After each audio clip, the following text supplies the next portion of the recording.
monde, j'espère que vous allez bien. Je suis ravie de vous retrouver aujourd'hui pour une vidéo nostalgie. La première vidéo que j'ai fait de ce genre date d'il y a quelques mois et ça vous avait énormément plu.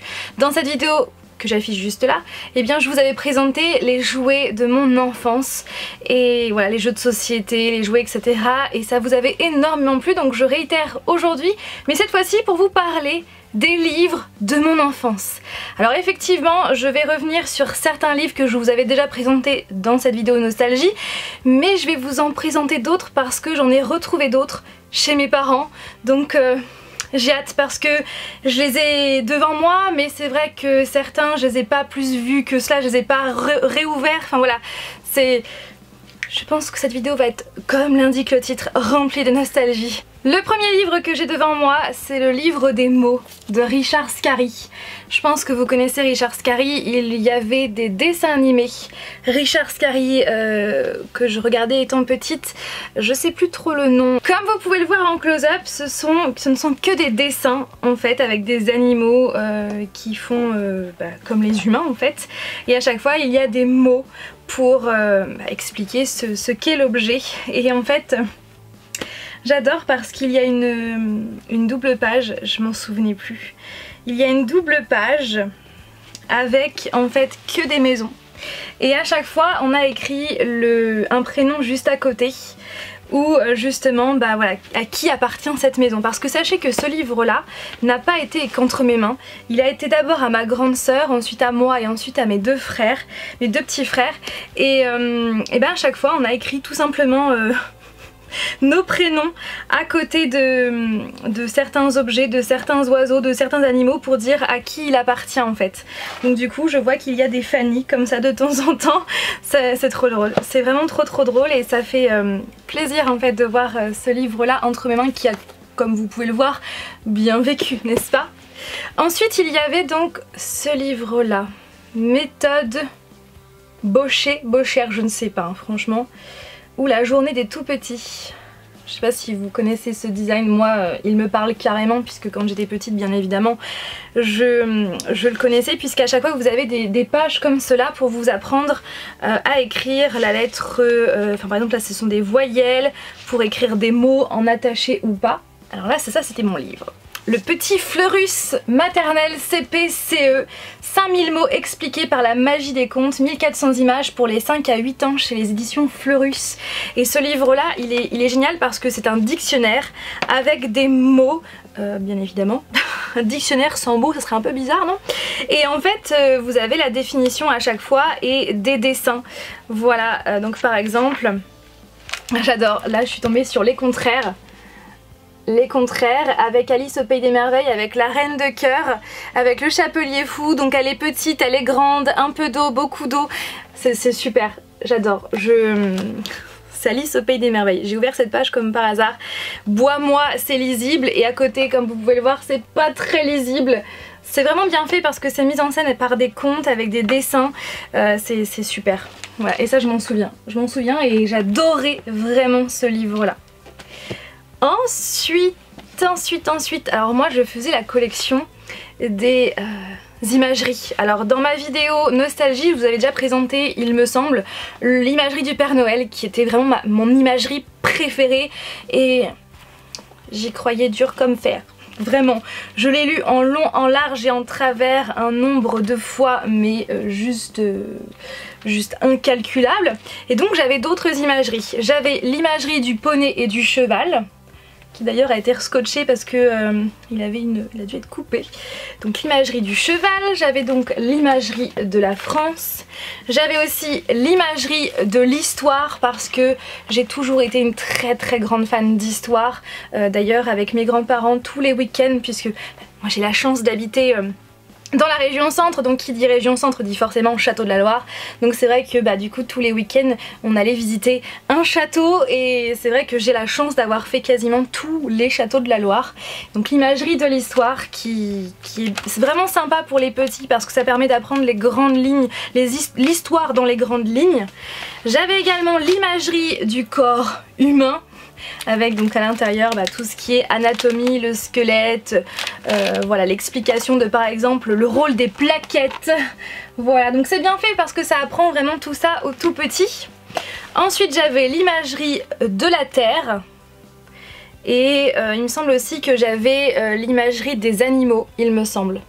Voilà, et voilà, c'était marqué, ah c'était en francs, 65 francs à l'époque. Tout à l'heure je vous ai parlé de Richard Scarry et j'avais aussi ce livre-là, le plus grand livre du monde par Richard Scarry.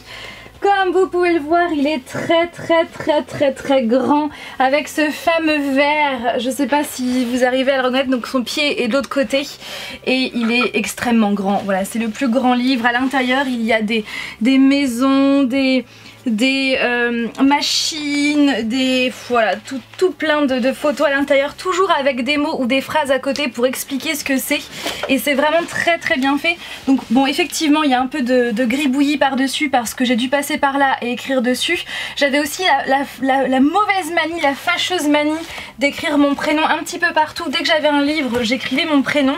Là je vois qu'il a dû être épargné, mais ça m'arrivait très souvent. À chaque fois que j'avais un livre, j'écrivais mon prénom dedans pour vraiment dire Patouche, il est à moi. Ensuite j'ai cet album là, Peter Pan, l'album du film chez Albin Michel. Je m'en souvenais pas du tout, mais maintenant en le voyant je me souviens de ce film que j'avais tellement adoré. C'est donc l'adaptation de Peter Pan qui est sorti dans les années 2000, moi je dirais 2005, quelque chose comme ça.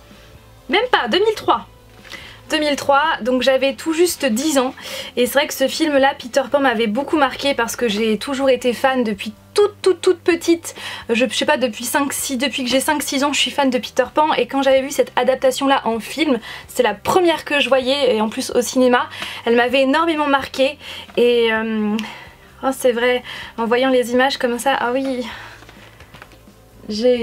j'aimerais bien le revoir. Alors les livres que je vais maintenant vous présenter, je pense que ce sont les premiers de leur génération, les premiers qui ont commencé à faire ça, je pense, puisque celui-là date de 1970 et l'autre de 1968. Donc je crois bien, en tout cas pour sûr, ces livres-là n'étaient pas que à moi. Je les feuilletais, je les ai énormément feuilletés quand j'étais petite, mais il me semble qu'ils appartenaient à ma maman ou à ma sœur. Je sais plus, il faut que je leur demande.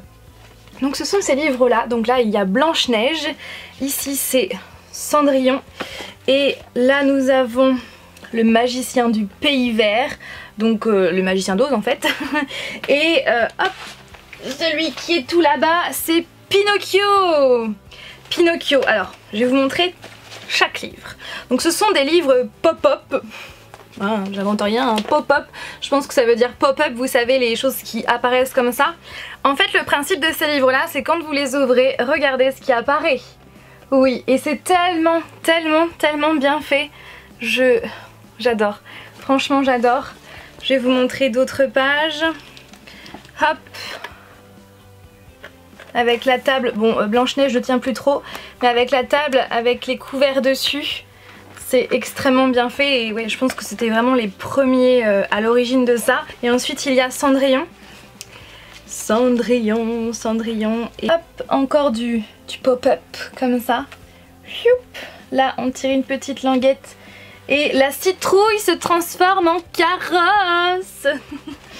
J'adore, je trouve ça tellement bien fait, et ouais, et ces livres ne datent pas d'hier. Oh, j'adore cette page, je m'en souviens. Regardez cette beauté, regardez. Ah vous voyez pas, vous voyez le carrosse qui est trop bien fait. Oh là là. Ensuite il y a donc le magicien du Pays Vert, donc c'est la maison d'édition Rouge et Or, je sais pas si ça existe toujours, j'irai voir sur internet. Donc le magicien d'Oz. Oh là, j'ai failli me le prendre dans la figure. Qu'est-ce que ça représente? Ah oui, c'est au tout début quand il y a la tempête, l'ouragan avec la maison de Dorothée. Ah ouais. C'est... Encore une fois je me répète, mais c'est tellement bien fait. Et Pinocchio. Pareil, celui-là je l'ai vu un nombre incalculable de fois. Il coûtait 25 francs à l'époque. c'est trop bien fait. Je vais maintenant vous présenter des livres, donc ces livres là je vous les ai déjà présentés dans ma vidéo nostalgie, mais si, voilà, un petit récapitulatif. J'avais aussi ces livres là quand j'étais petite, donc j'avais bien évidemment Alice au Pays des Merveilles parce que vous le savez c'est mon préféré. J'avais aussi Toy Story parce que pareil c'est l'un de mes préférés. Ensuite j'avais, donc là j'étais un petit peu plus grande. Je devais avoir une dizaine d'années, j'ai commencé à collectionner les produits Harry Potter et d'ailleurs pour information j'avais les premiers livres, les animaux fantastiques et le livre sur le Quidditch, donc le rouge et le vert, sauf que bah j'ai dû m'en séparer parce que impossible de les retrouver et je sais que maintenant ils sont rares, donc voilà. Mais j'avais vraiment plein de choses Harry Potter, puisque ce qu'il faut savoir c'est que dans ma chambre quand j'avais une dizaine d'années, j'avais des posters partout sur les murs, vraiment partout, et ce n'était que des posters Harry Potter. J'avais même des étagères complètes sur des coupures de journaux de Harry Potter, sur ma poupée Harry Potter pareil que je vous ai présenté dans cette vidéo là. J'avais que des produits dérivés Harry Potter, des cassettes Harry Potter, tout ça, des livres Harry Potter également, sauf que bah, du coup c'était vraiment des produits dérivés, que bah, des coupures de journaux que je trouvais comme ça par-ci par-là. Il y avait très peu de produits dérivés quand le premier film est sorti. Maintenant c'est juste génial le nombre de produits dérivés qu'il y a, mais voilà, j'avais des étagères dont ce livre là. C'est un livre où vous êtes censé regarder, fixer pendant longtemps et voir apparaître des choses, n'est-ce pas? Mais moi j'ai jamais rien vu. Un peu plus tard, pareil, j'avais ces livres-là sur le Titanic parce que j'ai toujours été fan du Titanic. Voilà, clairement, j'adore. J'adore, et c'est des livres explicatifs sur comment était fait le Titanic et voilà ce qu'il y avait à l'intérieur. Ça pareil, c'est Les yeux de découverte Gallimard. J'en avais aussi plusieurs il me semble. J'ai toujours été fan de cinéma depuis toute jeune, donc j'avais la grande imagerie des arts sur le cinéma bien évidemment, avec voilà un livre qui explique sur comment est né le cinéma, etc. etc. J'avais aussi donc un petit peu plus tard par contre le Larousse du cinéma, que j'avais demandé il me semble à un Noël ou un anniversaire, et il date de quand? Ah, ça fait très longtemps que je l'ai hein, franchement. Il date de 2005, voilà, donc j'ai dû l'avoir quasiment à sa sortie. Et à l'intérieur vous avez plein d'explications sur des films, voilà, sur plein de films qu'il faut voir. Notamment du Fantastico Gore avec bien évidemment Shining. Voilà, et Charlie Chaplin qui est là, et sachez que Charlie Chaplin eh bien, est né le même jour que moi. Voilà. Un peu plus tard j'ai fait la collection, j'ai commencé à faire la collection des fameux Grund. Donc ce sont en fait des livres interactifs, donc à chaque fois c'est avec 100 quelque chose, donc la planète aux 100 pièces, l'Égypte aux 100 complots, celui-là c'est la pyramide aux 100 malédictions, et mes deux préférés c'était ceux de là, donc la tour aux 100 menaces et la machine aux 100 voyages. Donc à chaque fois au départ vous avez une page et après c'est à vous de choisir la suite. Donc là par exemple si vous décidez de pénétrer dans l'édifice par le rez-de-chaussée, allez page 18. Si vous préférez vous glisser par la fenêtre située un peu plus haut, rendez-vous page 30, et c'est vous en fait qui faites votre propre histoire. Et je trouve que ces livres sont juste géniaux. J'aimerais bien remettre la main sur d'autres livres, je sais pas, en occasion, je sais pas. Je sais pas si ça se retrouve. Là je ne sais pas du tout quel âge j'avais, mais j'adorais ces deux livres là sur les vampires. Donc tout savoir sur les vampires, les monstres, etc. par Paul Van Loon chez les éditions Le Livre de Poche Jeunesse. Ce livre là d'ailleurs je l'avais relu pour l'occasion d'un challenge à l'October il y a 2 ans il me semble. Et c'est un livre voilà, qui explique plein de choses sur les fantômes, les sorcières, les morts vivants, les vampires, les zombies. C'est vraiment un guide pour expliquer qui ils sont et comment les démasquer, etc. avec des petits dessins un petit peu partout. C'est sympa, c'est très sympa, et j'ai lu je ne sais combien de fois ce livre. Et ce livre là, Chasseur de vampires par Constantine Grégory, qui était un livre avec lequel j'adorais jouer, puisque à ce moment là j'adorais jouer à Buffy contre les vampires dans mon jardin, oui, toute seule. J'avais mon sac à dos avec des petites fioles avec avec de l'eau à l'intérieur où je faisais semblant que c'était de l'eau bénite avec des morceaux de bois, etc. Et j'avais notamment donc ce petit livre là, mais j'avais aussi et surtout ce livre Chasseur de vampires qui en fait ne m'a jamais quitté puisqu'il est toujours dans ma bibliothèque et je l'ai lu je ne sais combien de fois. Et à l'intérieur voilà, c'est un guide parfait avec bien sûr des fausses traces de sang, un guide parfait pour ne plus être avec, pour se débarrasser des vampires. Et puis après j'ai découvert Twilight, donc c'est vrai que finalement j'avais plus envie de tuer des vampires. Encore un petit peu plus tard, donc j'ai toujours été fan de mode aussi également, donc ma maman m'avait offert ce livre là sur la mode que j'ai toujours dans ma bibliothèque en bas. Donc c'est de la marque, de la maison d'édition Taschen je crois, donc c'est du 18e siècle au 20e siècle, Kyoto Costume Institute, avec à l'intérieur des photos de robes etc. Et je m'en souviens que ma préférée, ah c'était celle-là, j'adorais cette robe là. Je la trouve vraiment très très belle. Voilà. Ensuite j'avais un autre livre, pareil que j'ai eu je pense au début de l'adolescence ou un peu avant. L'encyclopédie illustrée de l'histoire du monde parce que je suis fan d'histoire et à l'intérieur ça explique toute l'histoire du monde. Donc là par exemple, donc c'est par rapport au peuple du Japon antique. On va un petit peu plus loin, on arrive à la rétrospective des 500 dernières années. Enfin voilà, ça explique un petit peu tout. Là on vient un petit peu avant avec les guerriers et commerçants et pareil je l'ai feuilleté un nombre incalculable de fois. Et dernière chose, ce n'est pas un livre mais ça représente, ça se présente un peu comme un livre et qu'est-ce que j'ai tellement joué à ce livre, enfin à ça, c'est un truc de fou. Mais avant je tenais à vous préciser que si jamais je retrouve d'autres livres chez mes grands-parents ou chez mes parents, et bien peut-être que je ferai une deuxième édition. Donc la dernière chose que j'ai à vous présenter c'est ça en fait. Je sais pas si vous connaissez ce livre là, c'est une maison de poupée. Oui.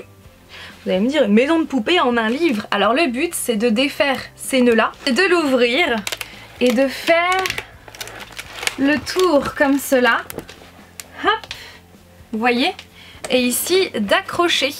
Donc je me souviens, moi je tenais ici et c'est ma maman qui faisait les nœuds. J'ai essayé de le faire toute seule. Une fois noué, voilà ce que ça donnait. Donc pour moi la porte d'entrée était toujours ici, avec donc le hall d'entrée, le salon qui est juste là, avec la cheminée, j'adore. La salle à manger, youp, comme cela. Et la cuisine, qui est juste là. C'est trop bien fait. Donc on revient, ensuite on monte les escaliers. Donc oui, je vous ai pas montré mais il y a une porte ici. Et c'était vraiment ma pièce préférée de la maison, cette partie sous l'escalier. Donc quand on monte ici, on a une pièce avec une bibliothèque. Ici, c'est la chambre des parents. Ici c'est la salle de bain avec la cuvette des toilettes qui peut se monter. Alors qu'en plus les personnages pouvaient même pas ils pouvaient même pas s'asseoir puisque c'était des morceaux de carton donc ils étaient forcément toujours debout. Et la chambre des petites filles avec la maison de poupée juste là. Et je me souviens que dans la maison il y avait deux petites filles, donc je mettais toujours la plus grande ici et la plus petite en dessous parce qu'il y avait de la place en dessous et il n'y avait pas la place pour les deux filles au dessus. Voilà. Et le petit garçon, oui parce qu'il y avait un petit garçon, je le mettais dans cette pièce là. Juste là, oui c'est pas terrible mais je savais pas trop où le mettre puisqu'il y avait trop de personnages par rapport au nombre de pièces et puis bien évidemment les parents dormaient dans leur chambre. C'est tellement d'heures de jeu à jouer dans cette maison. J'ai retrouvé les personnages qui allaient avec cette maison. Donc la maman, le petit garçon, la grande fille, la petite fille, le petit chaton dans son panier et le cheval à bascule. Par contre j'ai pas retrouvé le papa et donc comme vous pouvez le voir hein, c'est tout fin avec des petits rabats pour que ça puisse tenir debout.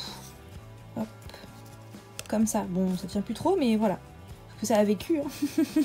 Mais j'adore, franchement je suis trop fan. Ça fait tout bizarre parce que j'ai tellement joué avec cette maison de poupée comme ça, j'adore. Je suis trop fan. Voilà donc sur ce, j'espère que cette vidéo vous a plu. Je pense qu'elle aura duré méga longtemps mais je voulais absolument vous partager ça avec vous. Oui c'est très logique, très français.